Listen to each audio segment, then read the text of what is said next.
السلام عليكم ورحمة الله. الحمد لله رب العالمين. اللهم صل على محمد وعلى آل محمد كما صليت على إبراهيم وبارك على محمد وعلى آل محمد كما باركت على آل إبراهيم في العالمين إنك حميد مجيد. أما بعد. ഇപ്പോൾ കാര്യങ്ങളൊക്കെ ഏകദേശം അസീസ് മാഷ് പറഞ്ഞല്ലോ. ചോദ്യങ്ങൾ ഉണ്ടാവേണ്ടത് നിങ്ങളുടെ അടുത്തു നിന്നാണ്. ഇവിടെ ഒന്നും വന്നതില്ല. ഇതിൽ 2-3 കാര്യങ്ങൾ നിങ്ങൾക്ക് അറിയാമല്ലോ. വ്യക്തികളെ തേജോവധം ചെയ്യാനുള്ള ചോദ്യങ്ങൾ നിങ്ങൾ ചോദിക്കുകയും ചെയ്യരുത്. ചോദിച്ചാലും ഞാനതിന് മറുപടി പറയൂല. സംഘടനാപരമായ വൈജാത്യങ്ങളെ സംബന്ധിച്ചും നമ്മുടെ ഈ സെഷനിൽ ചോദ്യങ്ങളില്ല. അതിന് നമുക്ക് വേണമെങ്കിൽ വേറൊരു വേദി വെക്കാം.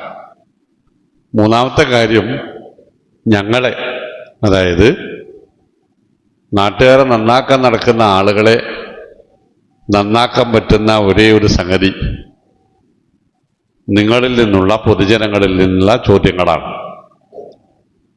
നിങ്ങളിൽ നിന്ന് തുരിതരേ ചോദ്യങ്ങൾ വരുന്നതിനനുസരിച്ചാണ് ഞങ്ങൾ കൂടുതൽ ജാഗ്രതയുള്ളവരും മൂർച്ചയുള്ളവരുമാവുക. എന്തു പറഞ്ഞാലും നിങ്ങൾ മറുപടി നിങ്ങളൊന്നും ചോദിക്കൂല എന്ന് വെച്ചാൽ അത് ഈ സമുദായത്തിൻ്റെ തളർച്ചയ്ക്ക് കാരണമാവുക. അതോടൊപ്പം നമ്മളെല്ലാവരും സ്വർഗം മോഹിക്കുന്നവരും നരകത്തെ ഭയപ്പെടുന്നവരുമാണ്. അതിനെക്കുറിച്ച് രണ്ടിനെക്കുറിച്ച് നമുക്ക് അറിയേണ്ടതുണ്ട്, അറിയാൻ താല്പര്യവുമുണ്ട്. അത്തരം വിഷയങ്ങൾ കൂടുതൽ ആഴത്തിൽ പഠിക്കാനും മൂർച്ചയേറിയ ചോദ്യങ്ങൾ ആ വിഷയത്തിൽ ഉയർത്താനും നമുക്ക് രണ്ടു കൂട്ടർക്കും അല്ലാഹു തൗഫീഖ് നൽകുമാറാവട്ടെ. എന്നാൽ പറയും, 1 മണിക്കൂറാണ് നമ്മുടെ സമയം മാക്സിമം.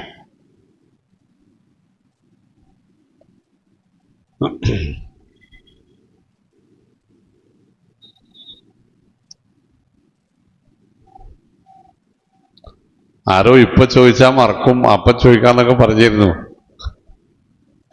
അസ്കർ മാഷല്ലേ? ആരാണ് ഇപ്പൊ ഇതിപ്പോ പറഞ്ഞത്?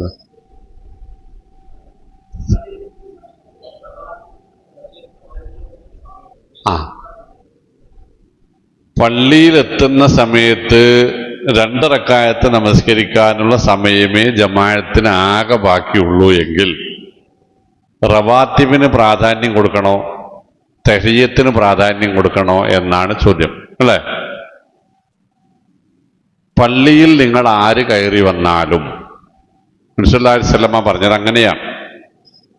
അവിടെ ജമാഅത്ത് നമസ്കാരം നടക്കുന്നില്ലെങ്കിൽ സംസാരിക്കുകയോ ഇരിക്കുകയോ ചെയ്യുന്നതിന് മുമ്പ് 2 റക്അത്ത് തഹിയ്യത്ത് നമസ്കരിക്കണം എന്നാണ് റസൂലുള്ളാഹി സ്വല്ലല്ലാഹു അലൈഹി വസല്ലമ തങ്ങൾ പഠിപ്പിച്ചിട്ടുള്ളത്. അപ്പൊ തഹിയ്യത്തിനാണ് പ്രാധാന്യം നൽകേണ്ടത്. ചില ഫിഖ്ഹ് ഗ്രന്ഥങ്ങളിൽ കാണാനുള്ളത്, ആ തഹിയ്യത്ത് നമസ്കരിക്കുമ്പോൾ തന്നെ അതിൽ റവാത്തിബിന്റെ നിയ്യത്തൂടെ വെച്ചാൽ ആ 2 നമസ്കാരങ്ങളും ലഭിക്കും എന്ന് ഫിഖ്ഹിന്റെ ചില ഗ്രന്ഥങ്ങളിൽ കാണാം. അതിന് നബി സല്ലല്ലാഹു അലൈഹി വസല്ലമയിൽ നിന്നോ സ്വഹാബത്തുകളിൽ നിന്നോ തെളിവുകൾ ഉദ്ധരിച്ചതായി ഞാൻ ഇതുവരെ കണ്ടിട്ടുമില്ല. തഹിയ്യത്ത് നമസ്കരിക്കാനുള്ള നബി സല്ലല്ലാഹു അലൈഹി വസല്ലമയുടെ കൽപ്പന ഉണ്ട് താൻ. മൂന്നാമത്തെ വിഷയം, സാധാരണഗതിയിൽ നബിയും സ്വഹാബത്തും സുന്നത്ത് റവാത്തിബുകൾ നമസ്കരിച്ചിരുന്നത് വീടുകളിൽ വെച്ചായിരുന്നു. ഇന്നത്തെ പോലെയുള്ള ഒരു സംസ്കാരം, കച്ചവടത്തിൻ്റെയോ ജോലിയുടെയോ സാഹചര്യം അന്നില്ലാത്തത് കൊണ്ടോ അതോ മറ്റെന്തെങ്കിലും കാരണം കൊണ്ടോ എന്നറിയില്ല, സാധാരണഗതിയിൽ അവർ സുന്നത്ത് റവാത്തിബുകൾ നമസ്കരിച്ചിരുന്നത് വീടുകളിൽ നിന്നായിരുന്നു. അപ്പൊ പിന്നെ അവർക്ക് തഹിയ്യത്തിനാണ് സാധ്യതയുള്ളതും. നമ്മളെ സംബന്ധിച്ച് ഒരു 5 മിനിറ്റ് കൂടെ നേരത്തെ എത്താൻ പറ്റിയാൽ ഈ രണ്ടും വേറെ വേറെ ചെയ്യുന്നതായിരിക്കും. തഹിയ്യത്ത് ആദ്യവും റവാത്തിബ് ശേഷവും ചെയ്യുന്നതായിരിക്കും പൂർണ്ണ പ്രതിഫലം ലഭിക്കാനുള്ള മാർഗം. കാരണം മിക്കവാറും രാത്രി രാവിലെ വീട്ടിൽ നിന്ന് ഇറങ്ങുന്നവരാണ്. അപ്പൊ വീട്ടിൽ വെച്ചുള്ളൊരു സുന്നത്ത് നമസ്കാരം എന്നത് നമ്മളെ സംബന്ധിച്ച് ഇശാഇനോ മഗ്രിബിനോ സുബൈനോ അല്ലാതെ ളുഹറിനും അസറിനും ഏതായാലും അത് കച്ചവടക്കാരാണെങ്കിലും ജോലിക്കാരാണെങ്കിലും യാത്രക്കാരാണെങ്കിലും അത് ഇന്നത്തെ കാലത്ത് നിയമമാക്കി പറയുക എന്നത് ബുദ്ധിമുട്ടേറിയതാണ്. അപ്പൊ പറ്റുമെങ്കിൽ ഒരു 5 മിനിറ്റ് കൂടെ നേരത്തെ എത്താൻ നോക്കുക എന്നേ എനിക്കതിൽ പറയാനുള്ളൂ. അസ്സലാമു അലൈക്കും, നാം എല്ലാ പ്രശ്നങ്ങൾക്കും അള്ളാഹുവിനോട് ദുആ ചെയ്താൽ മാത്രം മതിയോ? നാം ചെയ്യേണ്ടവ ചെയ്തതിന് ശേഷം പ്രാർത്ഥിക്കുകയല്ലേ വേണ്ടത്? സമൂഹത്തിന് നേരെ വരുന്ന പ്രയാസങ്ങൾ, ഉദാഹരണം CAA, NRC മുതലായവക്ക് നാം എന്ത് രീതിയിലുള്ള പ്രവർത്തനം ചെയ്തതിന് ശേഷമാണ് പ്രാർത്ഥിക്കേണ്ടത്? വളരെ ഗൗരവമുള്ള ചോദ്യമാണ്. ഇതിൽ ആദ്യത്തെ ഭാഗമാണ് 100% ശരി. അതായത് എല്ലാ പ്രശ്നങ്ങൾക്കും അള്ളാഹുവിനോട് ദുആ ചെയ്യണം, പക്ഷെ അത് മാത്രം പോരാ. നമ്മൾ ചെയ്യാനുള്ളത് മുഴുവനും ചെയ്തതിന് ശേഷമാണ് പ്രാർത്ഥന നിർവഹിക്കേണ്ടത്. അതായത് ഒരൊട്ടക യാത്രക്കാരൻ മരുഭൂമിയിലൂടെ ദീർഘദൂരം സഞ്ചരിച്ച് മസ്ജിദ് നബവിയുടെ മുമ്പിലെത്തുന്നു. ഒട്ടകത്തിന് പുറത്തുനിന്നിറങ്ങിയിട്ട് അയാള് പള്ളിയിലേക്ക് കയറിപ്പോയി. നബി സല്ലല്ലാഹു അലൈഹി വസല്ലം അയാളെ വിളിച്ചിട്ട്, ഇത് അൻ്റെതല്ലേ? ഏത് ഒട്ടകം? അതെ. എന്നിട്ട് എന്താ ഇതിന് കെട്ടാത്ത്? അപ്പൊ അദ്ദേഹം പറഞ്ഞു, നബിയെ, ഞാൻ നിസ്കരിക്കാൻ പോവാന്ന് അള്ളാഹ്ക്കറിയാലോ. ഈ ഒട്ടകല്ലാതെ എനിക്ക് വേറെ മാർഗം യാത്രക്കില്ലാന്നും അള്ളാഹ്ക്കറിയാം. അപ്പൊ ഞാൻ നിസ്കരിച്ചു വരുന്നത് വരെ ഒട്ടകത്തെ ഞാൻ അള്ളാഹുവിൽ തവക്കുലാക്കിയിരിക്കുന്നു. അപ്പൊ നബി സല്ലല്ലാഹു അലൈഹി വസല്ലം ചിരിച്ചിട്ട് പറഞ്ഞ്, കെട്ടിയിട്ട ഒട്ടകങ്ങളെ നോക്കാം എന്നേ അള്ളാഹു ഏറ്റിട്ടുള്ളൂ, അഴിച്ചുവിട്ടതിനെ പിടിച്ചു നിർത്താമെന്ന് ഏറ്റിട്ടില്ല. അതുകൊണ്ട് അലിക്കൽ ഇബിൽ തുമ്മ തവക്കൽ, ആദ്യം അതിനെ പിടിച്ച് കെട്ട്, എന്നിട്ട് തവക്കുലാക്കിയാൽ മതി. അപ്പൊ കെട്ടഴിയാതെ അള്ള നോക്കിക്കോളും എന്ന്. അവിടെ ഉണ്ട് നമ്മുടെ പ്രവർത്തനങ്ങൾ ആണ് നമ്മളെ കൊണ്ട് കഴിയുന്നതെല്ലാം നമ്മൾ ചെയ്യണം. എന്നാൽ ഇതിന് വിപരീതമായ മറ്റൊരവസ്ഥയുണ്ട്. രണ്ടാമത്തെ ഭാഗം ഉണ്ടല്ലോ, നബി സല്ലല്ലാഹു അലൈഹി വസല്ലം നേരിട്ട 2 നിർണായകമായ പ്രശ്നങ്ങൾ. ഒന്ന്, ഹിജ്റ. ഒരു തരത്തിലുള്ള മുന്നൊരുക്കങ്ങളും ചെയ്യാൻ സാധിച്ചിട്ടില്ല, മാർഗം ഉണ്ടായിരുന്നില്ല. അത് നമുക്കൊക്കെ അറിയാലോ. എല്ലാവർക്കും ഹിജ്റ പോകാനുള്ള അനുവാദം കൊടുത്തു, റസൂലിന് ഹിജ്റക്ക് അനുവാദം കിട്ടിയിട്ടില്ല, ഒരു മാർഗവും ചെയ്യാനുമില്ല. ഒരു രാത്രിയിൽ ഇറങ്ങിപ്പോകാൻ പറഞ്ഞ്, ഒരു മുന്നൊരുക്കമില്ല, ഒരു കർമ്മം ചെയ്യാൻ മാർഗമില്ല, ഇറങ്ങിപ്പോയി. എന്തായിരുന്നു കൂടെ ഉണ്ടായിരുന്നത്? പൂർണ്ണമായ തവക്കുലായിരുന്നു. രക്ഷപ്പെട്ടില്ലേ? ഒരു നിവൃത്തിയുമില്ലാത്തിടത്ത് അള്ളാഹു മാർഗം തുറന്നു കൊടുക്കുന്നു എന്നർത്ഥം. അബൂർ സിദ്ദീഖിന് ഒരു സൂചന കിട്ടിയിരുന്നു റളിയല്ലാഹു അൻഹു. അദ്ദേഹം വില കൂടിയ 2 ഒട്ടകത്തെ വാങ്ങി വെച്ചിരുന്നു. അതിനെ സൗർ ഗുഹ താമസിക്കാൻ അദ്ദേഹം കണ്ടെത്തിയിരുന്നു. അവിടേക്ക് അതിനെ കൊണ്ടുവരാൻ ആളെ ഏർപ്പെടുത്തിയിരുന്നു. അവിടേക്ക് ഭക്ഷണം കൊണ്ടുവരാൻ വേറെ ഒരാളെ ഏർപ്പെടുത്തിയിരുന്നു. ഭക്ഷണം കൊണ്ടുവരുന്നവരുടെ കാൽപ്പാടുകളും മായ്ക്കാൻ ഒരു ആട്ടിൻകൂട്ടത്തെ തൻ്റെ ആട്ടിടയനെ ഏർപ്പെടുത്തിയിരുന്നു, ആട്ടിൻകൂട്ടവുമായി വരാൻ. മക്കയിലുണ്ടാകുന്ന കാര്യങ്ങൾ വിവരങ്ങളൊക്കെ എത്തിക്കാൻ വേറെ ഒരാളെ ഏർപ്പെടുത്തിയിരുന്നു. അബൂബക്കർ റളിയല്ലാഹു അൻഹു ഇതെല്ലാം ചെയ്തിരുന്നു. പക്ഷേ താൻ നബിയോടൊപ്പം ഹിജ്റ പോകാനുള്ള കൽപ്പനയുണ്ടാകും എന്നോ, നീ എൻ്റെ കൂടെ വരണം, ഇന്നിന്ന കാര്യങ്ങളൊക്കെ നീ ചെയ്തു വെക്കണം എന്ന് നബിയോ പറഞ്ഞിരുന്നില്ല. നബി സല്ലല്ലാഹു അലൈഹി വസല്ലമയുടെ ആ ഹിജ്റയിൽ എന്തില്ല? യാതൊരുവിധ മുന്നൊരുക്കങ്ങളുമില്ല. അപ്പോ ഒരു നിർണായക സാഹചര്യത്തിൽ നിവൃത്തികേട് വരുന്ന ഒരവസ്ഥയിൽ നമ്മളെ രക്ഷിക്കാൻ തവക്കുൽ മാത്രം മതിയാകും. രണ്ടാമത്തെ കാര്യം, ബദർ കയ്യിലുണ്ടായിരുന്നതെല്ലാം കൂടി വാരിപ്പിടിച്ച്, അല്ലേ? കയ്യിലുണ്ടായിരുന്നതെല്ലാം കൂടി വാരിപ്പിടിച്ചിട്ടാണ് 313 ആളുകൾ ആ 40 അംഗ കച്ചവട സംഘത്തെ തടയാൻ പോകുന്നത്. പക്ഷെ ചെന്നുപെട്ടത് 1000-ഓളം വരുന്ന സർവസജ്ജരായ ഒരു സൈന്യത്തിന്റെ മുമ്പിലാണ്. ഇനി അവിടെ യാതൊരു മുന്നൊരുക്കങ്ങൾ നടത്താനും നിവൃത്തിയില്ല. എന്തല്ലാതെ അല്ലാഹുമ്മയിൻ തുഹ്ലിക് ഹാദിഹിൽ ഉസാബ ഫലൻ തുഅബദ ഫിൽ അർദ്, അല്ലാഹുവേ നീയല്ലാതെ ഇനി ഞങ്ങൾക്ക് രക്ഷയില്ല എന്ന് പറയലല്ലാതെ ഒരു നിവൃത്തിയും ഉണ്ടായിരുന്നില്ല. ഫലം എന്തായിരുന്നു? രക്ഷയായിരുന്നു, വിജയമായിരുന്നു. എന്നാൽ മൂന്നാമത്തെ സന്ദർഭം മക്ക വിജയം. കഴിവിൻ്റെ പരമാവധി തയ്യാറെടുപ്പുകളൊക്കെയും നടത്തി കൃത്യമായ പ്ലാനും പദ്ധതിയും തയ്യാറാക്കി മക്കയുടെ ഏതു ഭാഗങ്ങളിൽ നിന്ന് ആരെല്ലാം മക്കയിലേക്ക് ഇറങ്ങണം, ആരൊക്കെ നേതൃത്വം വഹിക്കണം, ഓരോ ടീമിലും എത്ര ആളുകൾ ഉണ്ടാവണം, ഓരോരുത്തരും എന്ത് ചെയ്യണം ചെയ്തുകൂടാ എന്നുവരെ കൃത്യമായി പ്ലാൻ ചെയ്താണ് മക്ക വിജയത്തിനിറങ്ങിയത്. അവിടെയും ഒരു പൂർണ്ണ അർത്ഥത്തിലുള്ള വിജയമുണ്ടായി. അപ്പൊ എന്താ ഇതിനർത്ഥം? നമുക്ക് സാധ്യമായ മേഖലകളിൽ നമ്മൾ ചെയ്യണം. യാതൊന്നിനും സാധ്യമല്ലെങ്കിൽ അള്ളാഹുവിലേക്ക് കൈ ഉയർത്തുകയല്ലാതെ മറ്റൊരു മാർഗവുമില്ല. ഇനി ഇതുമായി ബന്ധപ്പെട്ട മറ്റൊരു മേഖല CAA NRC, അതാണ് നമ്മുടെ വിഷയത്തിന്റെ മർമ്മം. അതൊരു വലിയ മർമ്മം തന്നെയാണ് താൻ, വലിയൊരു പ്രശ്നമാണത്.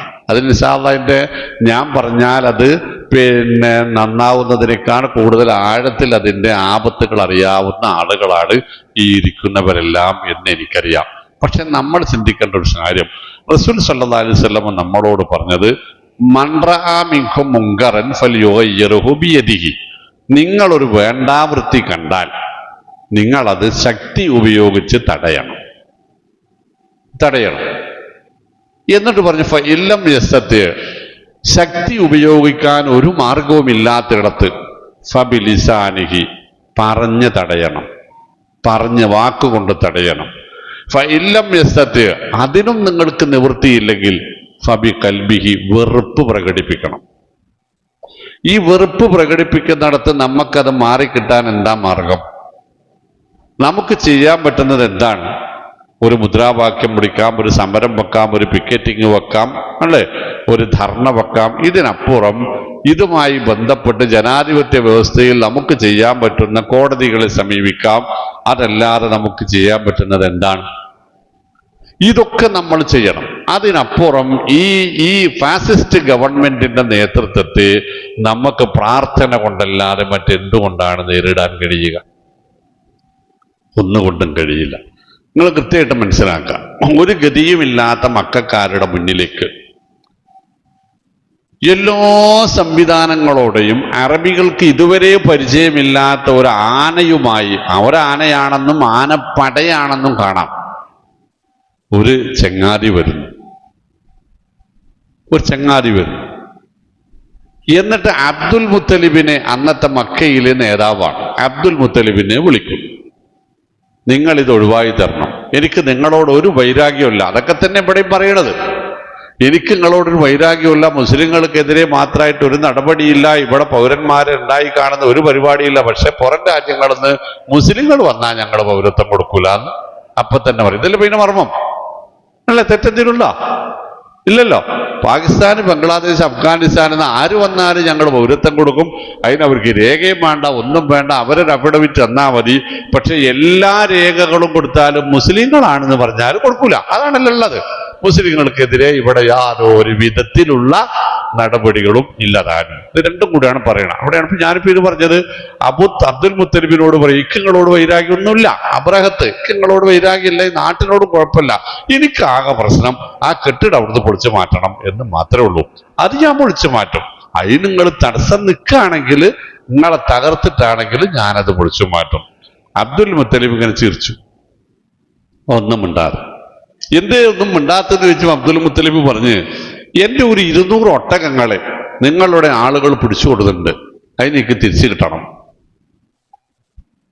വേറൊന്നുമില്ല. അപ്പൊ അബ്രഹത്ത് പറഞ്ഞു, എനിക്ക് നിങ്ങളെ കുറിച്ചിട്ടൊരു അന്തസ്സ്, ഒരു അഭിമാനം, ഒരു ആദരവുണ്ടായിരുന്നു.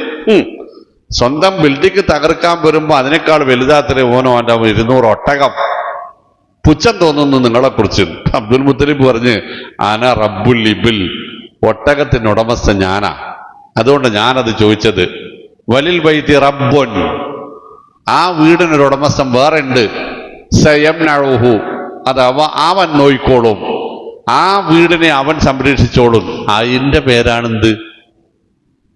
നിവൃത്തികേടിന്റെ സമയത്ത് ഒരു മുശരിക്കായ അബ്ദുൽ മുത്തലിബിൽ നിന്ന് ഉയർന്നത് വലിൽ ബൈത്തി റബ്ബുൻ സയംനഉഹു, ആ വീടിനൊരു ഉടമസ്ഥനുണ്ട്, അതവൻ നോക്കിക്കൊള്ളും. ഇപ്പൊ മുസ്ലിങ്ങൾക്കൊരു രക്ഷിതാവില്ലേ?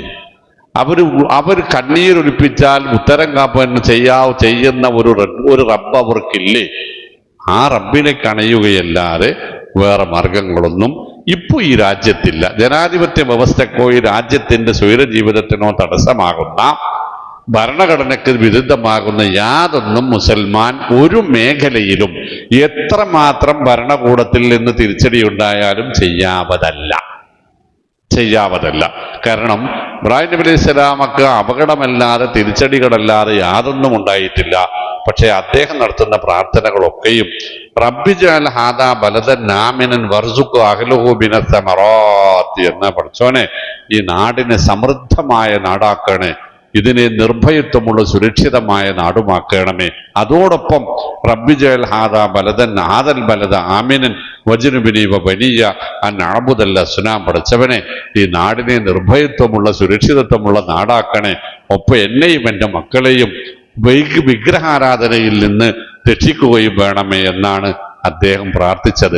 അവർ കൊല്ലാമെന്നു, തീയിലെറിയുന്നു, എല്ലാം ചെയ്യുന്നു. പക്ഷേ നമ്മളുടെ ഇന്നത്തെ പേരിന് ഭാഷയിൽ ഒരു രാജ്യദ്രോഹം എന്ന് പറയാവുന്ന, ജീവിക്കുന്ന നാടിന് തിരിച്ചടിയുണ്ടാവുന്ന, അതിൻ്റെ പുരോഗതിക്ക് തടസ്സമുണ്ടാകുന്ന യാതൊന്നും അദ്ദേഹത്തിൽ നിന്നാവട്ടെ മറ്റേതെങ്കിലും പ്രവാചകന്മാരിൽ നിന്നാവട്ടെ ഉണ്ടായതായി കാണാനില്ല.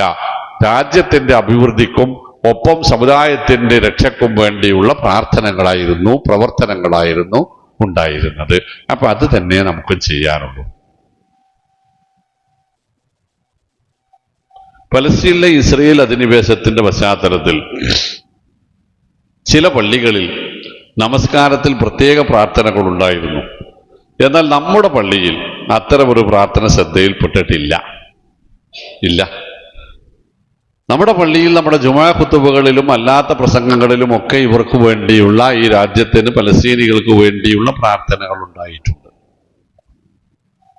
ഇവിടെ പറയുന്ന പ്രാർത്ഥന ഖുനൂത്തായിരിക്കും എന്ന് ഞാൻ വിശ്വസിക്കുന്നു, തോന്നുന്നു അല്ലേ? അങ്ങനെ തന്നെയല്ലേ ഉദ്ദേശിച്ചത്? വർണ്ണ നമസ്കാരങ്ങളിലെ ഖുനൂത്താണ് ഈ നടന്ന ചോദ്യത്തിലുള്ള പ്രാർത്ഥന എങ്കിൽ അത് നമ്മുടെ പള്ളിയിൽ ഉണ്ടായിട്ടില്ല. അതിനെന്താ കാരണം എന്ന് ചോദിച്ചാൽ, നബി തിരുമേനി സല്ലല്ലാഹു അലൈഹി വസല്ലമയുടെ ജീവിതത്തിൽ നബി സല്ലല്ലാഹു അലൈഹി വസല്ലമ ഖുനൂത്ത് ശത്രുക്കൾക്കെതിരെ മുസ്ലിം സമുദായത്തിന്റെ രക്ഷയ്ക്ക് വേണ്ടി പ്രാർത്ഥിച്ചിട്ടുണ്ട്. അതിൽ തർക്കമൊന്നുമില്ല. അലാ ഹയ്യിൻ മിൻ അഹ്യാഇ ഖുറൈശ് എന്നാണ് ഹദീസുകളിൽ കാണാം. ചില ഖുറൈശി ഗോത്രങ്ങളെയും അവരുടെ നേതാക്കന്മാരുടെയും പേരു പറഞ്ഞുകൊണ്ട് തന്നെ നബി സല്ലല്ലാഹു അലൈഹി വസല്ലമ പ്രാർത്ഥിച്ചിട്ടുണ്ട്. അതെപ്പോഴായിരുന്നു? ഹിജറ 6-ാം വർഷത്തിലാണെന്നാണ് എൻ്റെ ഓർമ്മയിലുള്ളത്. ഒരു വിഭാഗം ആളുകൾ വരുന്നു. ആ ആളുകൾ നബി സല്ലല്ലാഹു അലൈഹി വസല്ലമയോട് പറയുന്നു, ഞങ്ങൾ മുസ്ലിങ്ങളാണ്, പക്ഷേ ഞങ്ങൾക്ക് മദീനയിൽ വന്ന് മതം പഠിക്കാനുള്ള സാഹചര്യമില്ല. കാരണം ഞങ്ങൾ വരുന്ന വഴിയിൽ 1-2 ഗോത്രങ്ങളുണ്ട്, ഞങ്ങളുടെ ശത്രുക്കളാണവർ. അവർ ഞങ്ങളെ കണ്ടാൽ തകർക്കും. ഞങ്ങളിപ്പോൾ ഒരുപാട് ചുറ്റിക്കറങ്ങി വഴിമാറിയാണ് വരുന്നത്. ദീൻ പഠിക്കാൻ ഞങ്ങൾക്ക് നിവൃത്തിയില്ല. അതുകൊണ്ട് ഇവിടുന്ന് ഒരു 10-25-60 ആൾക്കാർ ഞങ്ങൾക്ക് ദീൻ അറിയാവുന്ന ആളുകളെ അങ്ങോട്ട് വിട്ടു തന്നാൽ അവരുടെ സംരക്ഷണം ഞങ്ങൾ ഏറ്റെടുത്തോളാം, അവർ ഞങ്ങളെ ദീന് പഠിപ്പിക്കുകയും ചെയ്യുമല്ലോ എന്ന് പറഞ്ഞു. നബി സല്ലല്ലാഹു അലൈഹി വസല്ലമ നമ്മളെ ഇന്നത്തെ ഔലിയാക്കന്മാരെ പോലെ ഗൈബ് അറിയാവുന്ന ആളല്ലാത്തതിനാൽ നബി സല്ലല്ലാഹു അലൈഹി വസല്ലമ ഇവർ ഈ പറഞ്ഞത് വിശ്വസിച്ചു. ഞാൻ ആരെയും കളിയാക്കാൻ വേണ്ടിയിട്ട് പറഞ്ഞല്ല കേട്ടോ. ഇവിടെ ഔലിയാക്കന്മാർക്കൊക്കെ ഗൈബ് അറിയാം, അവരിൽ പലരും മുദബ്ബിറുൽ ആലമാണ് എന്ന് പറയുമ്പോൾ അല്ലാഹു അക്ബർ എന്ന് വിളിക്കാൻ നിങ്ങൾ ആരെങ്കിലും ഉണ്ടെങ്കിൽ തിരുത്താൻ വേണ്ടിയിട്ടാണ്.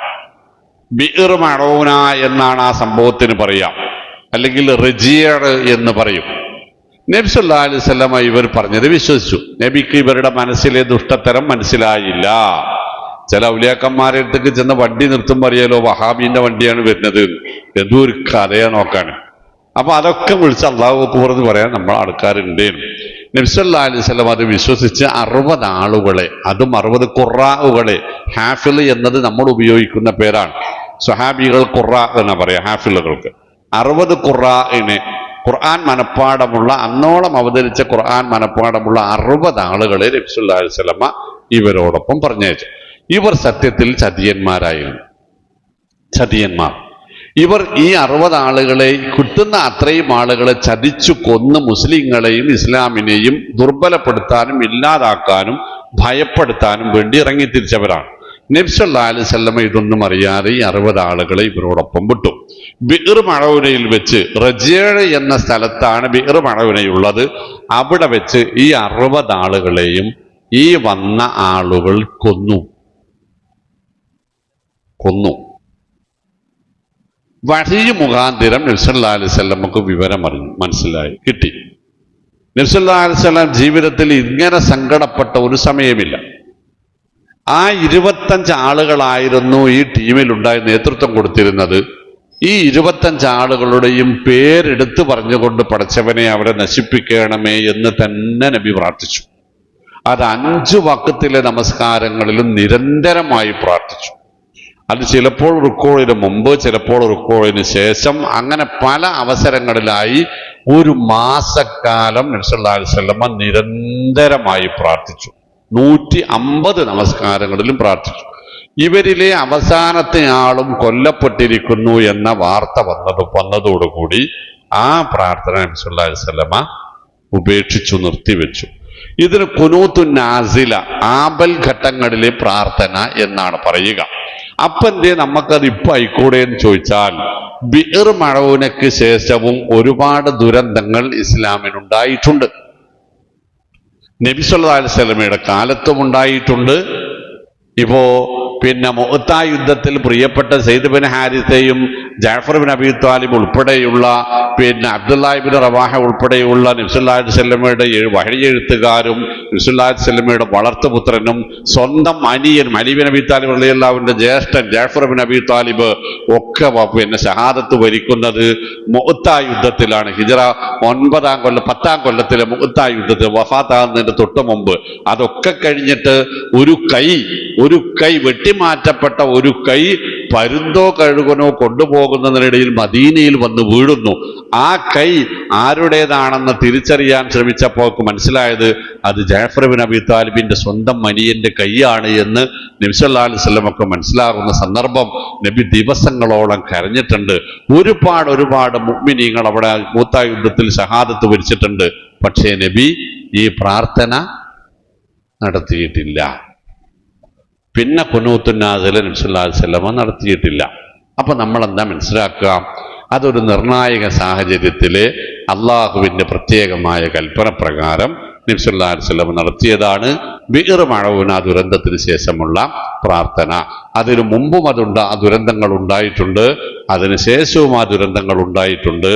റസൂൽ സല്ലല്ലാഹു അലൈഹി വസല്ലമയാവട്ടെ 4 ഖലീഫമാരാവട്ടെ അങ്ങനെ ഒരു പ്രാർത്ഥന അവരുടെ ജീവിതത്തിലെ ദുരന്തങ്ങളിലൊന്നും അവർ നടത്തിയിട്ടില്ല. അപ്പോൾ അത് ഒരു സ്ഥിരപ്പെടുത്തേണ്ടുന്ന സുന്നത്തല്ല.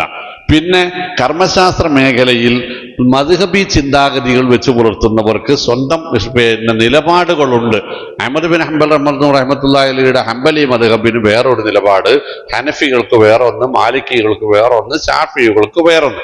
അത് അവരുടെ ഇമാമിന്റെ നിലപാട് അവരങ്ങനെ ന്യായീകരിച്ചു വരുന്നു എന്നതല്ലാതെ ഇവരൊന്നും ഇതിന് ഹദീസുകളുടെ പിൻബലം പറയുന്നില്ല. എന്ന് അങ്ങനെ ഒരു ഹദീസിന്റെ പിൻബലം ഇതിന് സ്വഹീഹായ രൂപത്തിൽ റിപ്പോർട്ട് ചെയ്യപ്പെടുന്നുവോ അന്ന് കോട്ടപ്പടി പള്ളിയിൽ ഈ നാസിലത്തിന്റെ ഖുനൂത്ത് നമ്മൾ തുടങ്ങും.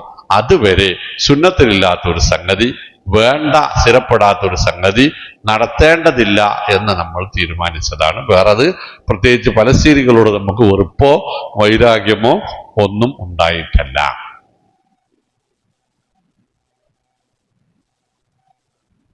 പിന്നെ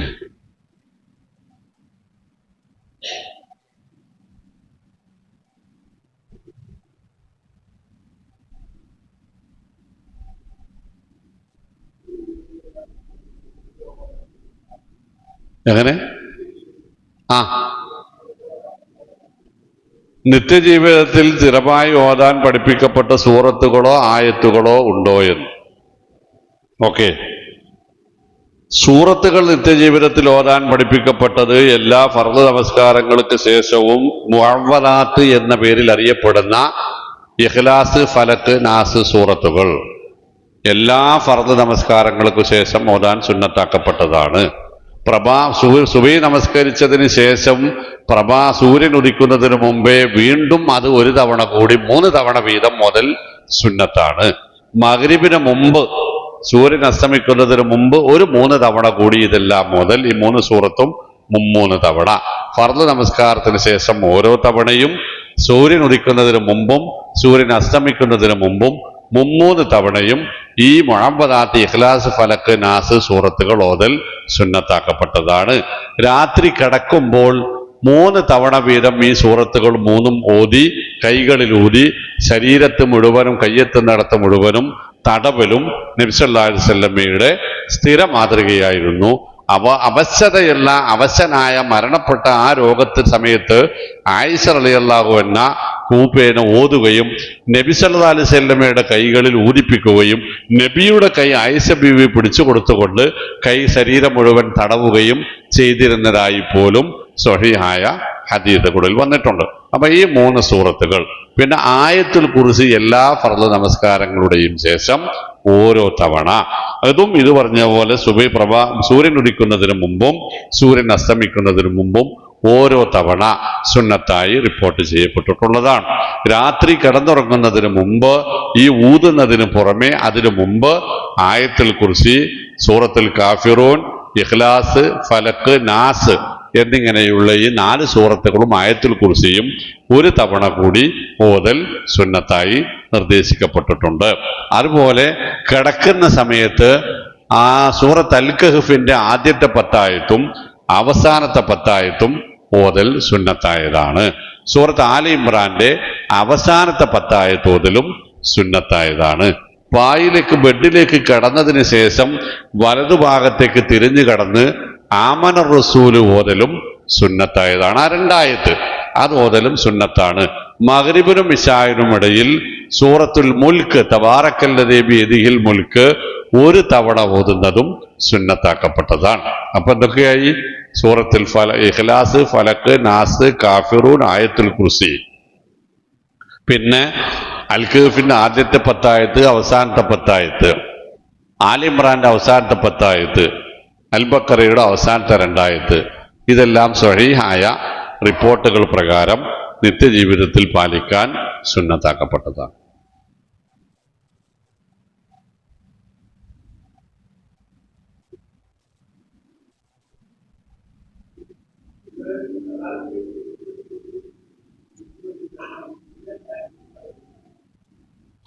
തറാവീഹ് 11 റക്അത്ത് പള്ളിയിൽ നിന്ന് നമസ്കരിച്ചതിന് ശേഷം കടന്നുറങ്ങിയിട്ട് വീട്ടിൽ വന്ന് കടന്നുറങ്ങിയിട്ട് പിന്നെ തഹജ്ജുദ് നമസ്കാരം ഉണ്ടോ? അല്ലെ? ശരി, ഇല്ല. കാരണം ആയിഷ റളിയല്ലാഹു തആല അൻഹയോട് ഉർവത്ത് ഇബ്നു മസ്ഊദ് റളിയല്ലാഹു അൻഹു ആണെന്ന് തോന്നുന്നു ചോദിക്കുന്നുണ്ട്. കൈഫ കാന സ്വലാത്തു റസൂലില്ലാഹി സ്വല്ലല്ലാഹു അലൈഹി വസല്ലം ഫീ റമളാൻ, റസൂൽ സല്ലല്ലാഹു അലൈഹി വസല്ലമയുടെ റമളാനിലെ രാത്രി നമസ്കാരം എങ്ങനെയായിരുന്നു? ആയിഷ ബീവി റളിയല്ലാഹു തആല അൻഹയുടെ മറുപടി, എന്തിനപ്പ റമളാനിൽ മാത്രാക്കണ്? മാക്കാന റസൂൽ യസീദു റസൂലുള്ളാഹി സ്വല്ലല്ലാഹു അലൈഹി വസല്ലം ഫീ റമളാന വലാ ഫീ ഗൈരിഹി അലാ 11 റക്അ. നബി സല്ലല്ലാഹു അലൈഹി വസല്ലം റമളാനിലും അല്ലാത്തപ്പോഴും ഒരു കാലത്തും രാത്രി നമസ്കാരം 11-ലധികം വർദ്ധിപ്പിച്ചിരുന്നില്ല. ഈ 11 നമസ്കരിച്ചാൽ പിന്നീട് രാത്രിയിൽ ഖിയാമുൽ ലൈൽ, തഹജ്ജുദ് എന്ന് പറഞ്ഞ് വേറെ നിസ്കാരമില്ല. പിന്നെ രാത്രിയിലുള്ളത് ഒളുവിന് ശേഷമുള്ള 2 റക്അത്ത് നമസ്കാരമുണ്ട്. പള്ളിയിൽ കയറുമ്പോഴുള്ള തഹിയ്യത്ത് 2 റക്അത്തുണ്ട് എന്നതല്ലാതെ രാത്രി നമസ്കാരങ്ങൾ വേറെ ഇല്ല. എന്നാൽ ഇത് അങ്ങോട്ടും ഇങ്ങോട്ടും ഒക്കെ മാറ്റം വരുത്താവുന്നതാണ് എന്ന് പണ്ഡിതാഭിപ്രായങ്ങളുണ്ട്. നബി സല്ലല്ലാഹു അലൈഹി വസല്ലം 5 റക്അത്ത് നമസ്കരിച്ച് കിടന്നുറങ്ങിയിരുന്നു എന്നും പിന്നെ 4-3 വേറെ നമസ്കരിച്ചാണ് 4-4 അങ്ങനെ നിസ്കരിച്ചിട്ടാണ് 2 റക്അത്ത് വീട്ടിൽ പോയി നിസ്കരിക്കായിരുന്നു എന്നും 6 റക്അത്ത് നിസ്കരിച്ചിരുന്നു, 4 റക്അത്ത് നിസ്കരിച്ചിരുന്നു, ബാക്കി പിന്നെയാണ് നിസ്കരിച്ചിരുന്നത് എന്നും കുറച്ച് നമസ്കരിച്ചതിന് ശേഷം മയങ്ങി കിടക്കാറുണ്ടായിരുന്നു എന്നുമൊക്കെ സ്വഹീഹായ റിപ്പോർട്ടുകളിലുണ്ട്. എങ്ങനെ പരിശോധിച്ചാലും 11-ലധികം നമസ്കരിച്ചിരുന്നില്ല. ബുഖാരിയിൽ 13 രാത്രി നമസ്കരിച്ചിരുന്നു എന്ന റിപ്പോർട്ട് കാണാം.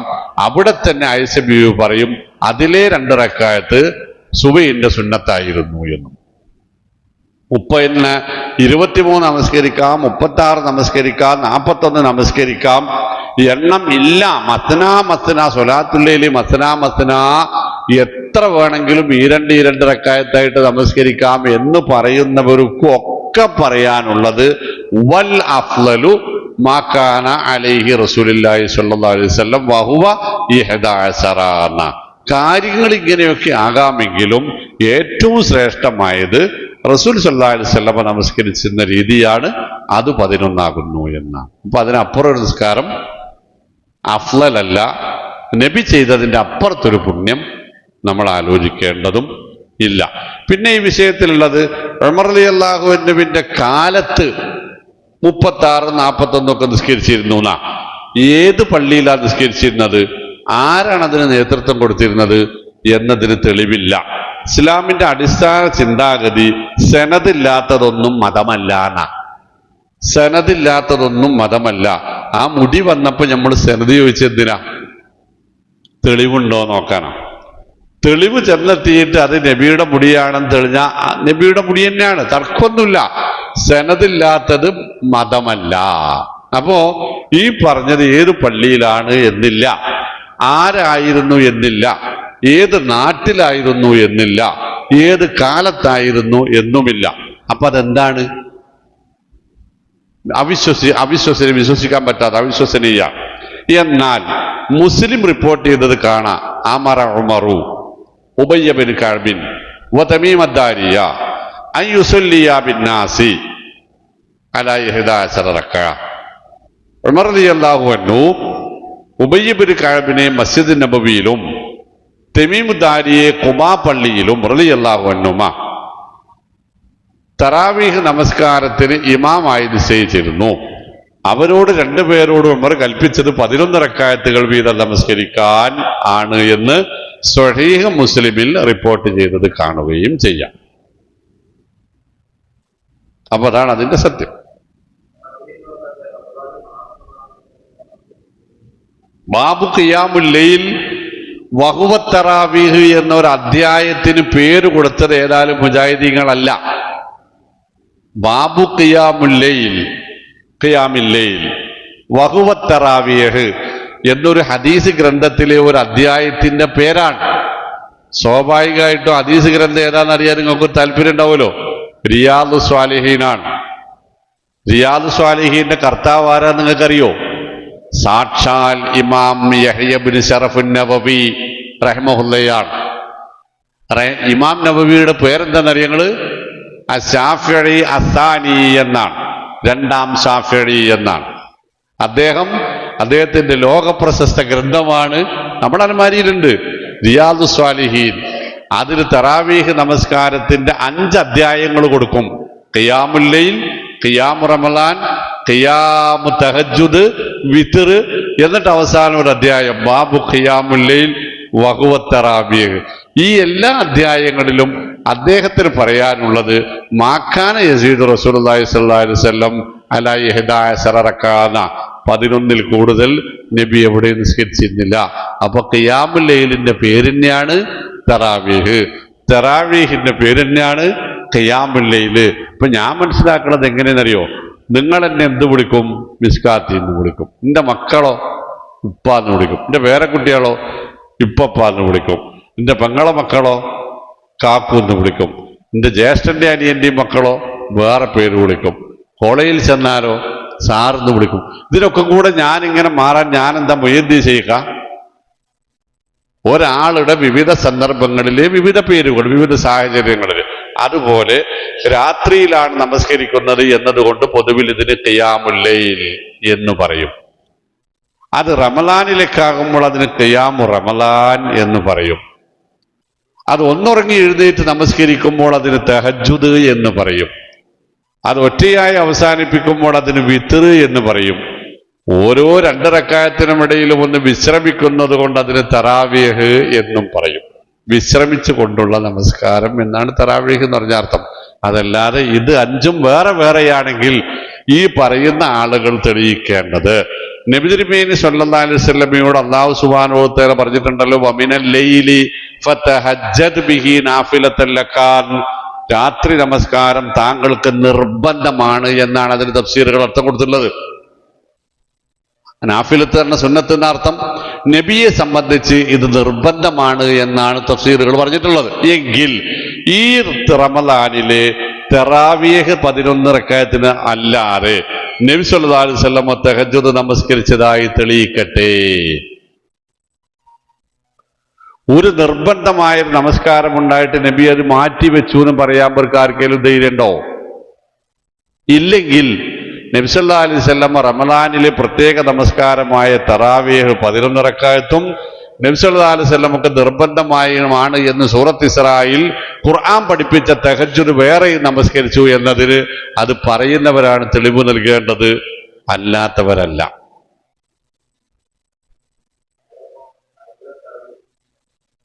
ഹറമിലേക്ക് നോക്കി ദീൻ പഠിക്കാൻ അല്ലാഹുവോ റസൂലോ സ്വല്ലല്ലാഹു അലൈഹി വസല്ലമ നമ്മളോട് പറഞ്ഞിട്ടില്ല. ദീന് പഠിക്കാൻ പറഞ്ഞത് റസൂൽ അലൈക്കും ബിൽ ഖുർആനി വസ്സുന്ന എന്നാണ്. തറക്തു ഫീക്കും അംറൈൻ ലൻ തളില്ലു മാ തമസ്സക്തും ബിഹിമാ കിതാബല്ലാഹി വസുന്നത്ത് റസൂലിഹി. ഞാനിതാ 2 കാര്യങ്ങൾ നിങ്ങൾക്ക് തന്നു പോകുന്നു, ആ 2ഉം നിങ്ങൾ മുറുകെ പിടിച്ചാൽ നിങ്ങൾ പിഴക്കുകയില്ല. അതെന്താണ്? ഖുർആനാണ്, സുന്നത്താണ്. തറക്തുക്കും അലൽ മഹജ്ജത്തിൽ ബൈളാഅ ലൈലഹാ കനഹാരിഹാ ലാ യസീഗു അൻഹാ ഇല്ലാ ഹാലിക്. രാവും പകലും ഒരുപോലെ പ്രകാശമാനമായ ഒരു മാർഗത്തിലാണ് നിങ്ങളെ ഞാൻ വിട്ടിട്ടുള്ളത്. അതിൽ നിന്ന് പിഴച്ചു നശിക്കാൻ തീരുമാനിച്ചവരല്ലാതെ മാറുകയില്ല. ഈ 2 ഹദീസിലും ആരില്ല? ഹറമിലെ നിസ്കാരമില്ല. പിന്നെ ഹറമിലെ നിസ്കാരം എന്താന്ന് വെച്ചാൽ ഞാൻ നേരത്തെ പറഞ്ഞ ഹംബലി ത്വരീഖത്താണ്, ഹംബലി മദ്ഹബാണ് അറബികൾ പ്രത്യേകിച്ച് സൗദികൾ തഖ്ലീദ് ചെയ്യുന്നത്. ഇവിടെ ഭൂരിപക്ഷം ആളുകളും ഷാഫി മദ്ഹബിന്റെ അനുയായികളാണെന്നതുപോലെ സൗദിയിലെ അറബികളിൽ ബഹുഭൂരിഭാഗവും പ്രത്യേകിച്ച് സൗദി ഭരണകൂടം ഹംബലി ഫിഖ്ഹിനെയാണ് അവർ തഖ്ലീദ് ചെയ്യുന്നത്. ഇമാം അഹ്മദ് ബിൻ ഹംബലിന് പിന്നെ തറാവീഹിന്റെ റക്അത്ത് ഇത്രയായിക്കൊള്ളണം എന്ന് യാതൊരു നിർബന്ധവുമില്ല. അത് 41 വരെ പോകാമെന്ന് അദ്ദേഹത്തിന്റെ ഫത്വകളുണ്ട് താനും. അതിൽ അവർ പിടിച്ചു നിൽക്കുന്നു എന്നതാണൊന്ന്. മറ്റൊന്ന്, അവിടെയുള്ള അറബികളുമായി സംസാരിച്ചപ്പോൾ എനിക്ക് കിട്ടിയ വിവരം ശരിയാണെന്ന് ഞാൻ വിശ്വസിക്കുന്നത് പറയാണ്. അബ്ദുൽ അസീസ് രാജാവ് സൗദിയിൽ ഒരു അറ്റം മുതൽ മറ്റേ അറ്റം വരെ കീഴടക്കിക്കൊണ്ടിരുന്ന സമയത്ത് 1919നും 32നും ഇടയിലുള്ള കാലത്താണത്.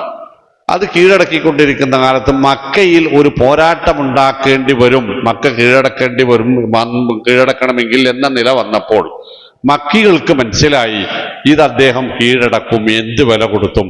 അപ്പോൾ ഒരു രക്തച്ചൊരിച്ചിലില്ലാതെ ഇത് അദ്ദേഹത്തിന് കീഴ്പ്പെടുത്തി കൊടുക്കാൻ 3 കണ്ടീഷനുകൾ വെക്കാം എന്നവർ തീരുമാനിച്ചു.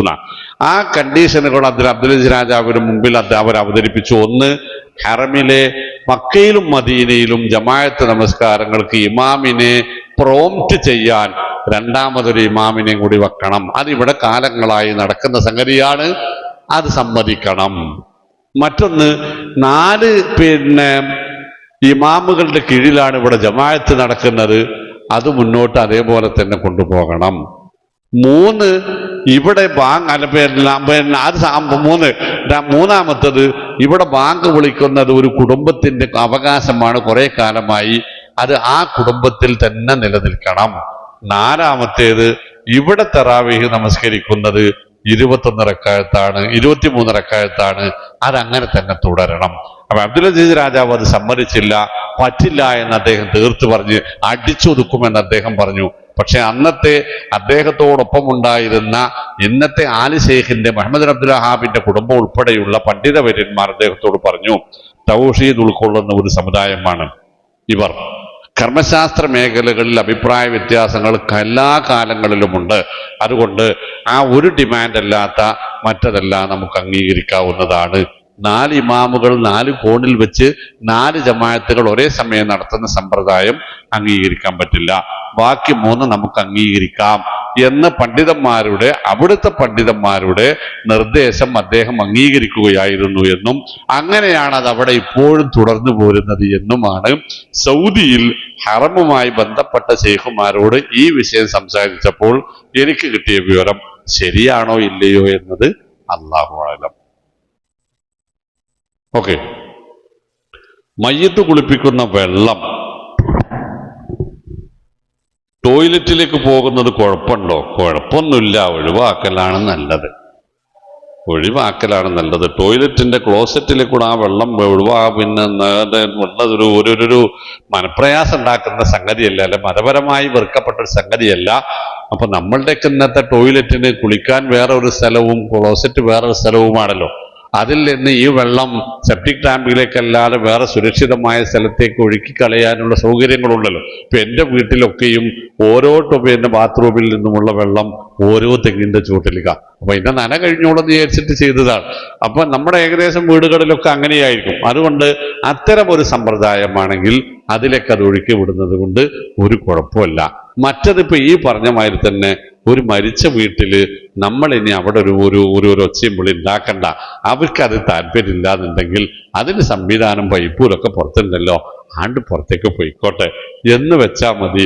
അതൊരു മതപരമായ കാര്യമായിട്ട് കാണേണ്ടതോ വാശി പിടിക്കേണ്ടതോ ആയ സംഗതിയല്ല. അത് പിന്നെ നമ്മളെ മുറ്റൊക്കെ ഇന്റർലോക്ക് ചെയ്താണെങ്കിൽ പൈപ്പ് എന്താ നീട്ടി തൊടു പോയിക്കോട്ടെ, അവിടെ ഒരു കുടി കുത്തിയിട്ട് വിടാടിച്ച് മുറ്റോട്ടെ. അതിനൊക്കെ കൂടെ അത് ദീനല്ല, അത് സുന്നത്തല്ല, അതൊക്കെ വസുവാസാണെന്ന് പറഞ്ഞിട്ട് ഈ മരിച്ച വീട്ടിലൊരു ഖനാവ് ഉണ്ടാക്കണ്ട. അത് ഒരു ശരിയായ രീതിയല്ല.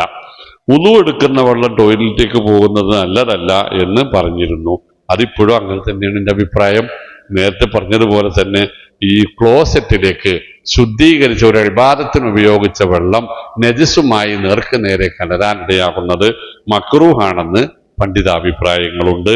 അതാണ് അന്ന് പറഞ്ഞതും അത് തന്നെയാണ് ഇപ്പോൾ പറയാനുള്ളതും. മറിച്ച് പറയാൻ തെളിവ് കിട്ടിയാൽ, ഞാൻ മറിച്ച് പറയില്ല എന്നൊന്നുമില്ല കേട്ടോ, മറിച്ച് പറയാൻ തെളിവ് കിട്ടിയാൽ അപ്പൊ ഞാൻ അന്ന് ഇങ്ങനെ പറഞ്ഞിരുന്നു, അത് ശരിയല്ലാന്ന് ബോധ്യപ്പെട്ടു എന്ന് പറയും. ഇപ്പോൾ അതങ്ങനെ തന്നെയാണുള്ളത്. അത് പുറത്തേക്ക് മറ്റൊരു സംവിധാനം ഉണ്ടാക്കുന്നതാണ് നല്ലത്. അങ്ങനെ തന്നെയാണല്ലോ ഇപ്പോഴൊക്കെ ഉള്ളത്. നമ്മളെ സംബന്ധിച്ച് ഇതൊരു ചർച്ചയ്ക്ക് വരേണ്ട കാര്യം അല്ല എന്ന് എനിക്ക് തോന്നുന്നു. ഹറമിലെ ഇമാമിന്റെ കൂടെ തറാവീഹ്, ഖിയാമുൽ ലൈൽ, തഹജ്ജുദ് എന്ന പേരിൽ നമസ്കാരം നടക്കുന്നു. ഇതില് മൗമൂമിങ്ങൾ എല്ലാത്തിലും പങ്കെടുക്കണോ? വേണ്ട. ഹറമിൽ പിന്നെ തറാവീഹ് നമസ്കരിക്കുന്ന ഇമാമല്ല, അത് ഖിയാമുൽ ലൈൽ ആക്കുമ്പോഴും തഹജ്ജുദ് ആക്കുമ്പോഴൊക്കെ നമസ്കരിക്കണം. 3-നും 3 ഇമാമുകളാണ്, മിക്കവാറും 3-നും വേറെ മൗമൂമിങ്ങളുമാണ്. പിന്നെ ഇപ്പോഴത്തെ ഹറമിന്റെ ഒരവസ്ഥ, അറബികളെക്കാൾ കൂടുതൽ അവിടെ ഇന്തോനേഷ്യക്കാരും പിന്നെ നമ്മൾ മലയാളികളുമാണ്. ഇപ്പൊ ഹറമിൽ പോയി നോക്കാണ്, ഒരു 50% ഇന്തോനേഷ്യക്കാരും ഒരു 25% മലയാളികളും ആയിരിക്കും. ബാക്കി അറബികളുള്ളൂ. നമ്മൾ പിന്നെ എന്തും ചെയ്യാൻ പറ്റുന്ന ആൾക്കാരാണല്ലോ. നമ്മൾ തറാവീഹ് നിസ്കരിച്ചിട്ട് വന്ന് ചായ കുടിച്ച് നേരെ ആണ്ടന്നെ പോകല്ലേ. എന്നിട്ട് അവിടെ ഒരു നിസ്കാരം കാണുന്നു, ശരി നമ്മൾ കൂടി, അടുത്ത നിസ്കാരം കാണുന്ന അതിൽ കൂടി. എന്തിനാ ഞങ്ങളിതിൽ കൂടുതൽ? മറ്റവരൊക്കെ നിസ്കരിക്കണില്ലേ, എന്തപ്പം നിസ്കാരല്ലേന്നാ ഒരാളിങ്ങനെ കോഴി മൂടുകയാണല്ലോ ആൾക്കൂട്ടത്തിന്റെ പിന്നാലെ. എവിടുക്കായി കോഴിക്കോട്ടുകാന്ന് എന്തിനാ? ഒക്കെ എല്ലാവരും കോഴിക്കോട്ടുക, ഞാനും കോഴിക്കോട്ടുക. എന്തിനാ പാവൊന്നും എനിക്കറിയില്ല. എല്ലാവരും കോഴിക്കോട്ടുകാണെങ്കിൽ ഞാനും പോണോന്റെ പിന്നാലെ പോകാനുള്ളതല്ല മുസൽമാന്റെ ദീന്. അത് ഖുർആന്റെയും സുന്നത്തിന്റെയും പിന്നാലെ കൂടാനുള്ളതാണ്. അള്ളാഹു അനുഗ്രഹിക്കട്ടെ. ഈ അടിസ്ഥാനത്തിൽ ആണ് 23 നമസ്കരിക്കുന്നു എന്ന് നാട്ടിൽ സംസാര വിഷയം. ഇതിന്റെ നിജസ്ഥിതി എന്താണ്? അല്ല, എന്തിനാണ് കളവ് പറയുന്നത്? ഹറമിൽ ഒറ്റ നിൽപ്പിൽ നിന്ന് 23 റക്അത്ത് നമസ്കരിക്കുന്ന ഇമാമിങ്ങളും മൗമൂമിങ്ങളും ഉണ്ട്. എന്തിനാണ് 10 റക്അത്ത് കഴിഞ്ഞിട്ട് ഒരാൾ മാറുകയാണ്? അപ്പം മൗമൂമിങ്ങളും ആ പൊന്നാര മനുഷ്യന്മാർ ആ TV ഒന്ന് മുബാശറ ഇട്ടാൽ ലൈവ് ഇട്ടാൽ ഇത് കാണൂലേ? പണ്ടൊക്കെ പറഞ്ഞിരുന്നു മൊയ്‌ദി ശൈഖിന് ഒന്നും പറ്റൂല, മൊയ്‌ദി ശൈഖിന്റെ ജാറത്തിലേക്ക് ബോംബിട്ടവര് എത്തൂല എന്നൊക്കെ കുട്ടിക്കാലത്ത് പറഞ്ഞിരുന്നു. പക്ഷെ ഇറാഖ് യുദ്ധം ഉണ്ടായപ്പോ അതിന്റെ മോൾക്ക് മിസൈല് പോയി പറിക്കണത് ഇവിടെ ലൈവിൽ കണ്ടപ്പം മാറ്റിയില്ല മുരിയന്മാരത് പറിച്ചത് എന്ന മാതിരി മുജാഹിദീങ്ങള് അങ്ങനെ പറഞ്ഞിട്ട് ആളെ കൂട്ടേണ്ടതില്ല. 23 റക്അത്ത് ഒറ്റ ഇമാം എന്നെ നിസ്കരിക്കുന്നുണ്ട് അവിടെ. അവരുടെ നിലപാട് അതാണ്. അങ്ങനെ പറഞ്ഞ എന്താ കുഴപ്പം? ഒരു കുഴപ്പമില്ല. ആ 23 ഒന്നിച്ച് നിന്ന് നിസ്കരിക്കണം മൗമൂമിങ്ങളുണ്ട്. അല്ലാതെ 8 റക്അത്ത് കഴിഞ്ഞിട്ട് ഇങ്ങടെ നീച്ചു പോരുന്നതല്ല മൗമൂമികള്. 2 ചെയ്യണവരുണ്ട്. ഇപ്പൊ ഞാൻ അവിടെ പോയി നിസ്കരിച്ചിട്ടുണ്ട്, 8 റക്അത്ത് കഴിഞ്ഞ് നമ്മൾ പിന്മാറിയിട്ടുണ്ട്, 3 വേറെ നിസ്കരിച്ചിട്ടുണ്ട്. പക്ഷെ അതിന്റെ പേരിൽ അവിടെ അങ്ങനെ നടക്കണമെന്ന് പറയുന്നത് എന്റെ നേർക്ക് നേരെയുള്ള അനുഭവത്തിൽ ശരിയല്ല.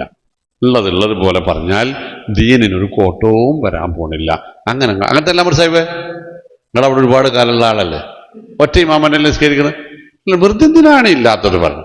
ഇപ്പൊ പറയുന്ന കേൾക്കുന്ന ആളിത് കേട്ടീമ കയറി ഇവിടുന്നാണ് പറയുന്നത്. മുമ്പിലിരിക്കുന്ന 100 ആളിൽ 75 ആളും ഒന്നുകിൽ സൗദിയിൽ ജീവിക്കുന്ന ആളുകളാണ്, അല്ലെങ്കിൽ ഹറമിൽ പോയിട്ട് ഖിയാമുൽ ലൈലും റമളാൻ അവിടെ കൂടിയ ആൾക്കാരാണ്. എന്നിട്ട് അവരോട് ഞാൻ ഇവിടെ നിന്നിട്ട് പറയാണ് ഇമാമ് മാറുന്നുണ്ട് മൗമൂം മാറുന്നുണ്ട്. എന്തിനാണ് ഈ മതത്തിന്റെ വില കളയാൻ പോണം? അല്ലാഹ് കാത്തിരക്ഷിക്കുമാറാവട്ടെ.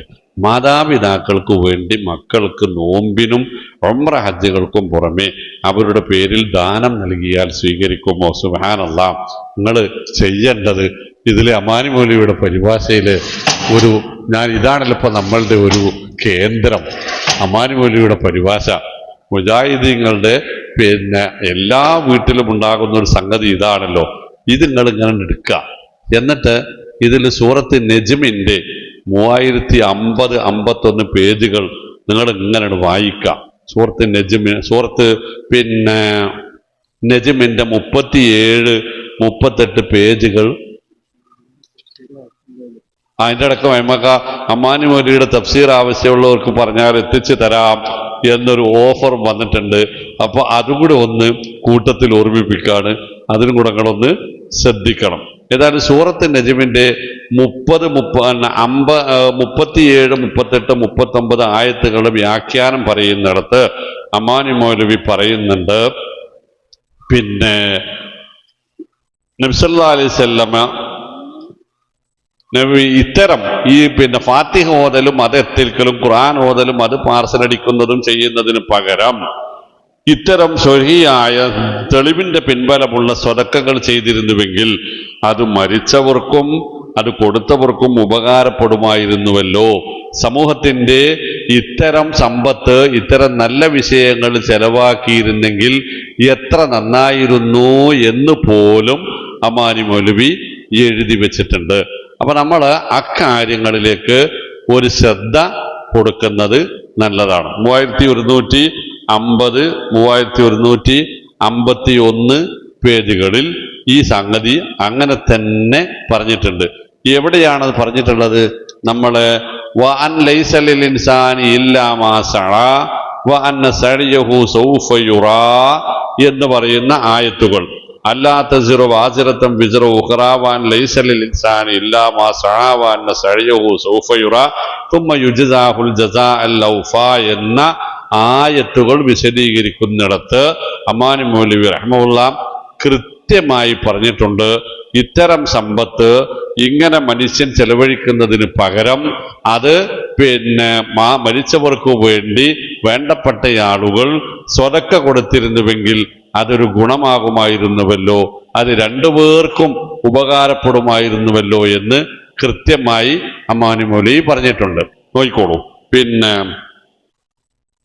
അപ്പോൾ യാതൊന്നും ഓതാതെ തന്നെ അള്ളാഹുവേ യാസീൻ ഓതിയാലുണ്ടാകുന്ന പ്രതിഫലം ഇന്നയാൾക്ക് എത്തിക്കണേ എന്ന് പറഞ്ഞാലും മതിയാവുകയില്ലേ? ആലോചിച്ച് നോക്കുക. ഇതിന് മുമ്പ് ഞാൻ വിട്ടതാട്ടോ. ഇതൊന്നും ആലോചിക്കാതെയാണ് നമ്മുടെ രാജ്യങ്ങളിൽ പലരും ഈ വിഷയത്തിൽ ധനം വ്യയം ചെയ്യുന്നത്. അതേ ധനം ഇത്തരം കലർപ്പ് കൂടാത്ത പരിശുദ്ധമായ ദാനധർമ്മങ്ങളിൽ വിനിയോഗിക്കപ്പെട്ടിരുന്നെങ്കിൽ എത്ര നന്നായേനെ. അത് അവർക്കും മരണപ്പെട്ടവർക്കും ഉപകരിക്കുമായിരുന്നു. വല്ലാഹുൽ മുവഫിഖു ലിസ്സദാദ് വർറഷാദ്. ഇത് നമ്മളെ പെരിയിലെ അലമാരിയിൽ ഇല്ലാഞ്ഞിട്ടല്ല, നിങ്ങളിതൊന്ന് തുറന്നു നോക്കായിട്ടാണ്. ഇത് അദ്ദേഹം പറയുന്നതിന് മുമ്പ് അദ്ദേഹം പറഞ്ഞത് ഇമാം ഇബ്നു കത്തീർ റഹ്മഹുള്ള ഈ ആയത്ത് വിശദീകരിച്ച് പറഞ്ഞിട്ടുണ്ട്. അതുകൂടി അറിയുന്നത് നല്ലത്. ഖുർആൻ പാരായണം ചെയ്ത് അതിന്റെ കൂലി മരിച്ചുപോയവർക്ക് ദാനം ചെയ്താൽ അതവർക്ക് കിട്ടുകയില്ല എന്ന് ഇമാം ഷാഫി റഹ്മഹുള്ളയും അദ്ദേഹത്തെ പിൻപറ്റിയവരും ഈ 39-ാം ആയത്തിൽ നിന്നാണ് മനസ്സിലാക്കിയിരിക്കുന്നത്. കാരണം അത് അവരുടെ പ്രവൃത്തിയോ പ്രയത്നമോ അല്ല. ഇതുകൊണ്ടാണ് വ്യക്തമായോ സൂചനയായോ ഇതിലേക്ക് നബി സല്ലല്ലാഹു അലൈഹി വസല്ലം തിരുമേനി സമുദായത്തിന് പ്രോത്സാഹനമോ പ്രേരണയോ നൽകാതിരുന്നത്. സ്വഹാബികളിൽപ്പെട്ട ഒരാളിൽ നിന്നും അത് ഉദ്ധരിക്കപ്പെട്ടിട്ടുമില്ല. അതൊരു നല്ല കാര്യമായിരുന്നുവെങ്കിൽ അതിലേക്ക് അവർ നമ്മുടെ മുമ്പിൽ കടക്കേണ്ടതായിരുന്നു. ഖുർബത്തുകളെ സംബന്ധിച്ച്, അതായത് അള്ളാഹുവിന്റെ സാമീപ്യം സിദ്ധിക്കുവാനായി ചെയ്യപ്പെടുന്ന പുണ്യകർമ്മങ്ങളെ സംബന്ധിച്ച് നസ്സുകൊണ്ട് മതിയാക്കേണ്ടതാണ്. അതായത് ഖുർആന്റെയോ ഹദീസിന്റെയോ തുറന്ന ഭാഷയുള്ള പ്രസ്താവന മാത്രമേ സ്വീകരിക്കാൻ നിവൃത്തിയുള്ളൂ. അതിൽ അനുമാനവും അഭിപ്രായവും വഴി കൈകാര്യം നടത്തിക്കൂടാ. എന്നാൽ മരിച്ചവർക്ക് വേണ്ടിയുള്ള പ്രാർത്ഥനയും ധർമ്മവുമാവട്ടെ അവയുടെ കൂലി അവർക്ക് എത്തുമെന്നുള്ളത് ഭിന്നിപ്പില്ലാത്ത ഏകകണ്ഠമായ അഭിപ്രായവും ശാരി എന്ന് പറഞ്ഞ അള്ളാഹുവിനാൽ തുറന്ന് പ്രസ്താവിക്കപ്പെട്ടതുമാകുന്നു. അപ്പൊ ഇത് പറയുമ്പോൾ മിസ്കാത്തി എവിടുന്നോ പുതിയൊരു ദീന് കൊണ്ടുവന്നാ നിങ്ങൾ വിചാരിക്കരുത്. ഇത് അമാനി മൗലവിയുടെ പരിഭാഷ. 4-ാം പള്ളിയം, പഴയതിന്റെ 4-ാം പള്ളിയം 3150, 3151 സൂറത്ത് നജ്മിന്റെ 38, 39, 40 ആയത്തുകളുടെ വ്യാഖ്യാനം വായിച്ചാൽ അവിടെ 3 കാര്യം കിട്ടും. ഇമാം ഷാഫിയുടെ ഫത്വ കിട്ടും. ഷാഫി മദ്ഹബിലെ എണ്ണപ്പെട്ടവരിൽ 1-ാം സ്ഥാനക്കാരനായ ഇബ്നു കത്തീർ റഹ്മത്തുള്ളാഹിയുടെ വ്യാഖ്യാനം കിട്ടും. അമാനി മൗലവിയുടെ നിലപാട് കിട്ടും. അതോടൊപ്പം ഇത് പ്രസിദ്ധീകരിക്കുന്നത് മുജാഹിദ് പ്രസ്ഥാനമാണ്. 1985 മുതൽ ഈ പ്രസിദ്ധീകരണത്തിന്റെ പല എഡിഷനുകൾ നടന്നിട്ടുണ്ട്. അതിലൊന്നും ഇത് മാറ്റാതെ ഇപ്പോഴുമുണ്ട് എന്നതിൽ നിന്ന് എന്ത് കിട്ടും? ഇത് മുജാഹിദ് പ്രസ്ഥാനത്തിന്റെ നിലപാടാണ്, ഖുർആനിലും സുന്നത്തിലുമുള്ള നിലപാടാണ്. നമ്മൾ കുറച്ച് ആളുകൾ മാത്രമായിട്ട് അതിനെ തെറ്റിദ്ധരിക്കണ്ട എന്ന് എനിക്ക് പറയാനുള്ളൂ. മാതാപിതാക്കളുടെ ഖബറിങ്ങിൽ പോകുമ്പോൾ പ്രാർത്ഥന ഏത് രൂപത്തിലാണ്? ഫാത്തിഹയോ മറ്റോ ഓതിയ ശേഷം തുടങ്ങിക്കൂടെ? തുടങ്ങണതിന് കുഴപ്പമൊന്നുമില്ല. പക്ഷെ നബി സല്ലല്ലാഹു അലൈഹി വസല്ലം ഖബറിങ്ങിൽ പോകുമ്പോൾ പ്രാർത്ഥിക്കാൻ പഠിപ്പിച്ചിട്ടുണ്ട്. പ്രാർത്ഥിക്കേണ്ട രൂപവും പഠിപ്പിച്ചിട്ടുണ്ട്. ചില സുന്നത്തായ പ്രാർത്ഥനകളും പഠിപ്പിച്ചിട്ടുണ്ട്. നബിയോ സ്വഹാബത്തോ അങ്ങനെ ഒരു അൽഫാത്തിഹ ഓതിയതായി കാണാനില്ല. ഏതൊരു ഖബറിങ്ങിൽ ചെല്ലുമ്പോഴും നബി സല്ലല്ലാഹു അലൈഹി വസല്ലം പഠിപ്പിച്ച പ്രാർത്ഥന അസ്സലാമു അലൈക്കും ദാറ ഖൗമിൽ മുഅ്മിനീൻ വഇന്നാ ഇൻഷാ അല്ലാഹു ബിക്കും ലാഹിഖൂൻ എന്ന പ്രാർത്ഥനയാണ്. അതിൻ്റെ മറ്റൊരു രൂപം അസ്സലാമു അലൈക്കും അഹ്ല ദിയാരി മിനൽ മുഅ്മിനീന വൽ മുസ്ലിമീൻ വഇന്നാ ഇൻഷാ അല്ലാഹു ബിക്കും ലലാഹിഖൂൻ നസ്അലുല്ലാഹു ലനാ വലക്കുമുൽ ആഫിയ അൻതും സലഫുനാ വനഹ്നു ബിൽ അസർ എന്ന ഒരു വിശാലമായ രൂപവുമുണ്ട്. അപ്പൊ അസ്സലാമു അലൈക്കും ദാറ ഖൗമിൽ മുഅ്മിനീൻ വഇന്നാ ഇൻഷാ അല്ലാഹു ബിക്കും ലാഹിഖൂൻ എന്നതാണ് അതിൻ്റെ ഏറ്റവും ചെറിയ രൂപം. ഉമ്മയുടെ ഖബറിൽ ചെന്നിട്ട് അസ്സലാമു അലൈക യാ ഉമ്മി എന്നോ ഉമ്മ അസ്സലാമു അലൈക്കും എന്നോ പറയാം. എന്നിട്ട് അഊദു ബിസ്മി ഹംദും സലാത്തും ചൊല്ലിയിട്ടാണ് എപ്പോഴും പ്രാർത്ഥന തുടങ്ങേണ്ടത്. അങ്ങനെ തന്നെയാണ് അവസാനിപ്പിക്കേണ്ടത്. ഹംദും സലാത്തും കൊണ്ടാണ് പ്രാർത്ഥന അവസാനിപ്പിക്കേണ്ടതും. നമ്മുടെ ഭാഷയിൽ നമ്മുടെ മനസ്സൊരുകിയ പ്രാർത്ഥനയാണ് അവിടെ ആവശ്യം. കെട്ടിച്ചമച്ച ആരെങ്കിലും ഏതെങ്കിലും കിതാബുകളിൽ എഴുതി കുത്തിയത് നോക്കി വായിക്കലോ കാണാതെ പഠിക്കലോ അല്ല, ഉരുവിടലോ അല്ല. പഠിച്ചവന് എൻ്റെ ഉമ്മ, എൻ്റെ ഉപ്പ, അതിങ്ങനെ വീട്ടിൽ കിടക്കണതും വീട്ടിൽ നമ്മളെ ഓർമ്മിപ്പിച്ച് നമ്മളെ വളർത്തിയതൊക്കെ നമ്മുടെ മനസ്സിലേക്ക് ഇങ്ങനെ കയറി വന്നാൽ ഇപ്പം അവർ കിടക്കുന്ന ഒരു ഏകദേശ ധാരണയും കൂടി ഉണ്ടായാൽ സത്യത്തിൽ നമ്മളുടെ മനസ്സ് ഉരുകും. ആ ഉരുക്കത്തിലുള്ള പ്രാർത്ഥനയാണ് അവിടെ ആവശ്യം. അതല്ലാതെ ഞാൻ പിന്നെയും പറയും, ഞാനൊരു പ്രാർത്ഥന എഴുതി തരാം, ഇത് നിങ്ങൾ പ്രാർത്ഥിച്ചാൽ മതി എന്ന് പറഞ്ഞാൽ അവിടെ നിങ്ങളുടെ മനസ്സില്ല. ആ മിസ്കാത്ത് എഴുതി തന്നതാണ്, അപ്പം നല്ല തന്നെ ആയിരിക്കും എന്നതുണ്ടാവുക. ഇതിനൊക്കൂല, അതൊന്നും ഇതിനൊക്കൂല. എൻ്റെ മനസ്സിൻ്റെ ഉരുക്കത്തിന്, തേട്ടത്തിന്, മനസ്സിൻ്റെ നീറ്റലിന്, വേദനക്ക് അതൊന്നും ഒക്കൂല. അപ്പോൾ ഒരു പ്രത്യേകമായ ശൈലിയും രൂപവും ഒന്നും അതിനില്ല. സലാം പറയുക, അഊദു ബിസ്മിഹിം ഹംദും സലാം അഊദു ബില്ലാഹി മിനശ് ശൈത്വാനിർ റജീം ബിസ്മില്ലാഹിർ റഹ്മാനിർ റഹീം അൽഹംദുലില്ലാഹ് അല്ലാഹു സ്വല്ലി അലാ മുഹമ്മദി വഅലാ ആലി മുഹമ്മദ് എന്ന് പറയാൻ പറയാത്ത ഒരു സമുദായത്തിലില്ല. പറയാൻ അറിയാത്ത ആൾക്കാർ അത് പറയാ. എന്നിട്ട് പ്രാർത്ഥിക്കുക. ഖുർആനിൽ വന്ന അറബിയിലുള്ള പ്രാർത്ഥന റബ്ബനാ ആതിനാ ഫിദ്ദുനിയ ഹസന വഫിൽ ആഖിറത്തി ഹസന പ്രാർത്ഥിക്കാം. അങ്ങനെയുള്ള ഖുർആനിൽ വന്ന പ്രാർത്ഥനകൾ നമുക്കറിയാമെങ്കിൽ അതിനോളം ഫളലുള്ളൊരു പ്രാർത്ഥന വേറെയില്ല. അത് വേറെ കാര്യം. സുന്നത്തിൽ വന്ന പ്രാർത്ഥനകൾ അറിയാമെങ്കിൽ അതിനോളം ഫളലുള്ളൊരു പ്രാർത്ഥന, അതിനേക്കാൾ ഫളലുള്ളത് ഖുർആൻ അല്ലാതെ വേറെ ഒന്നുമില്ല. ഇതിനൊപ്പം നമ്മുടെ മനസ്സിൽ നിന്ന് ഉയരുന്ന പ്രാർത്ഥനകൾ കൂടിയാണ് ആവശ്യം. അള്ളാഹു അനുഗ്രഹിക്കുമാറാവട്ടെ. പിന്നെ നിർത്തിക്കൂടെ അല്ലേ? അടുത്ത ആഴ്ചയിൽ നമ്മൾ ഇൻഷാ അല്ലാഹ് കുറച്ചുകൂടെ ചോദ്യങ്ങൾ നിങ്ങൾ എഴുതി കൊണ്ടുവരാനൊക്കെ ശ്രമിക്കണം. കൂടുതൽ കാര്യങ്ങൾ പഠിക്കാനും ആ പഠിച്ച കാര്യങ്ങൾ ജീവിതത്തിൽ അങ്ങോളം ഇങ്ങോളം നിലനിർത്താനും റബ്ബ് തൗഫീഖ് നൽകുമാറാവട്ടെ. വസല്ലല്ലാഹു വസല്ലം അലാ മുഹമ്മദ്. അസ്സലാമു അലൈക്കും വറഹ്മത്തുള്ളാഹി.